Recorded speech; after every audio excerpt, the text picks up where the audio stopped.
It's not quite 7 a.m. There's not too many things that would get me up on a Saturday in January. Maybe my grandkids and gardening. And I'm off to do both today. I'm going to go see my granddaughter play in a basketball tournament, and then I'm off to the Central Indiana Seed Swap. Here we go. I'm about halfway to my first destination. I look over my shoulder, see the sunrise, and I just had to stop and share it with you.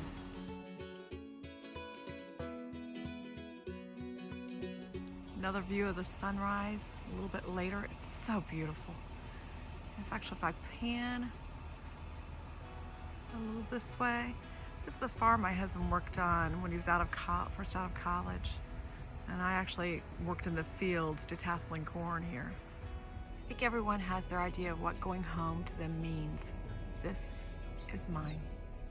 I'm at my first official stop. I'm at my mom's house to pick her up, to take her to the basketball game. I've made great time and looking forward to the next stop.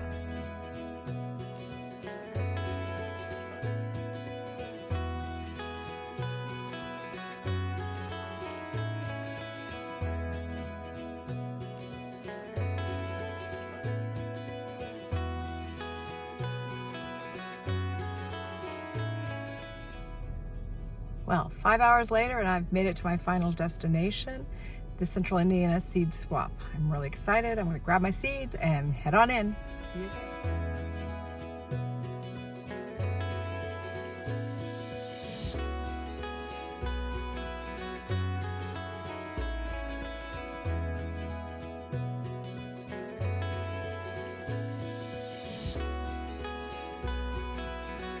You're just drawing for the leaves.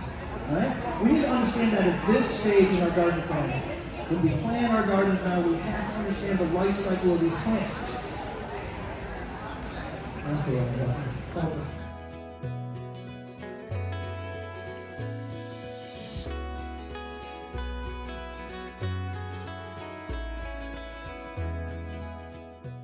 So I've emptied my bag of goodies out from the Indiana Seed Swap, and I'm ready to share them. I'm going to start with the tomatoes, specifically the ones I got for canning.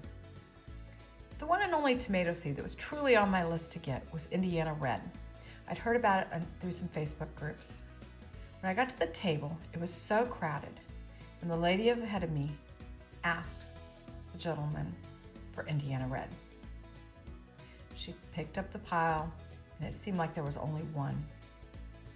I was so disappointed I wasn't going to get it. But she put down one and kept one herself. There were two in the pile. I reached as hard as I could and swiped up that last one. It is considered an ox heart. It has a meaty flesh. It has few seeds. It's crack resistant, and it's said to have a full, rich, sweet flavor. So I'm really excited to have it. The second one I picked was also an ox heart.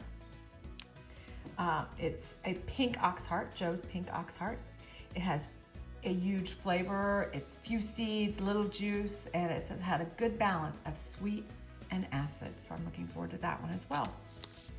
I asked the gentleman, Tomato Jim, about a good paste tomato.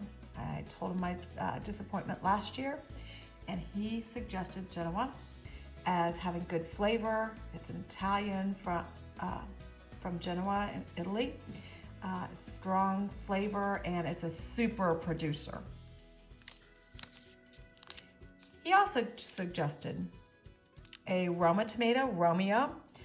It's the biggest Roma there is, so it's not going to be as hard to work up. It's fragrant. It grows in tight spaces. It grows up instead of out. It's early, and it has a lot of uniformity, so it's easy to work with. And it's because of that, it's a good one to use in that canning. It says it's also disease resistant, and this is the one he was suggested I do for stewed tomatoes. The next type of tomato I look for were salad tomatoes. Tomato Jim suggested I look at Captain Myers. It's a pink purple saladette. He told me there's a story and to read it on the package. He said Joe Brown gave Tomato Jim the seeds at a Tennessee seed swap. Mr. Brown said Captain Meyer brought the seeds back with him from the War of 1812. Mr. Brown was the last known person in the area to grow the tomato. He asked Tomato Jim to help him save it. After giving him the seeds, Mr. Brown passed away the following spring. These are said to be long-lasting. You can save these by hanging them. He talks about it. They look like Romas. There's a sad ending to that. Yeah. He passed away the next spring. I see that. Because Okay. we came just months from losing that variety. No kidding. That's a long keeper. Yeah, I saw that. You know what that means, right? Stays on there a long time. Stays Still good. longer, stays on the vine longer. Uh-huh. At the end of the season, you can cut the stems off, hang them in the garage, and they'll last for weeks. Really? Huh. And the other one was Cromal Red. I believe I'm pronouncing that correctly. Came from Kentucky. It originated in Germany in 1920, and it is very similar to the Captain Meyer. Before attending the show, I dropped my mom off at my aunt and uncle's house, where I had a great conversation with them about gardening. They share with me their love of tomatoes as well. Their favorite was Golden Jubilee. So when I got there, I asked Tomato Jim about something comparable. Golden Jubilee is a hybrid where he grows heirloom tomatoes. So he suggested Goldie. He said that it is rich in flavor and extraordinarily velvety texture. It's known as a deep orange beefsteak. It is 16 to 20 ounces, so quite large. And it was also suggested that you wait until there's a rosy blush on the bottom to harvest it. It's also very productive. I'm gonna give it a try. The last type of tomato I was looking for, certainly not the least, is slicing tomatoes. The first one he suggested was Tom's Red Slicing. It is a 90-day tomato, and it originates from Kentucky in the 1920s. The next one I picked was Richardson. He also suggested it as well. It is a 1 to 3 pound pink beefsteak. It has good flavor and it has high yield. It's well balanced between sweet and acid flavor, and they call it a bragging tomato. And then I had the choice of getting one more, so I kind of looked around and found a Grant County Pink. It is the only potato leaf I believe that I bought. It's 5 foot tall. It's also a beefsteak, and it has that balance between sweet and tangy. I found it interesting that so many of his tomato seeds originated around Kentucky and Tennessee area. It's kind of interesting to me. I didn't just get tomatoes from Tomato Jim though. We had free tickets to pick up any type of seed you wanted at a table when you came in. And I picked up a few tomatoes there as well. The first being Farmer's Monster. This is a long growing tomato plant. It's 100 to 110 days. They supposedly weigh about 2 pounds each. It's considered a competition variety, very large. They say to stake it well, and they get so big and heavy, you'll want to keep kids and small animals away from playing around them. Should be interesting to watch grow. Also, I picked up what was called a mini tomato packet. So we have Golden Nugget mini tomato, yellow pear, I know my mother-in-law likes those, red pear, and a hybrid early salad. Looking forward to growing some. I didn't just pick up tomato seeds though, at the seed swap. While I was at Tomato Jim's booth, the lady in front of me that got the other Indiana red tomato had 2 teenage children with her. The boy had some plum seeds he was wanting to trade. So I ended up getting from him a Cherokee plum and an American plum seed. And he threw in some cardinal flowers in exchange for some of my flower seeds. I also visited the Indiana Nut and Fruit Growers Association booth. I was able to pick up pawpaw seed. Pawpaw is a tree that's small, deciduous, and it produces large yellow, green to brown fruit. The fruit can be sweet, custard-like, kind of like similar to taste of a banana.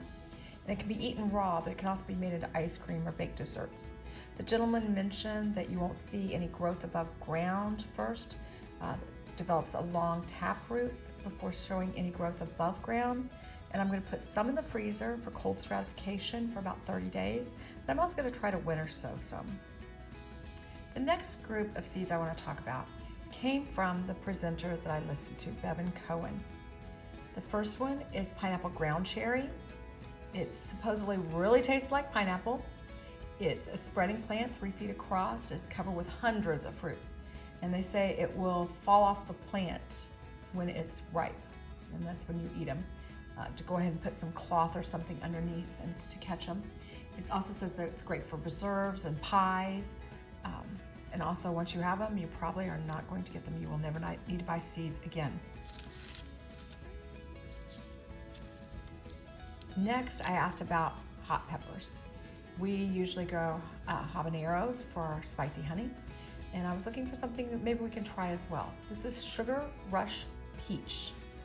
And the meat of the pepper plant is sweet. It's sugary, sweet flavor, but the seeds are where you get the fire. So I find that it has a smoky, complex heat with the seeds, and I find that very interesting.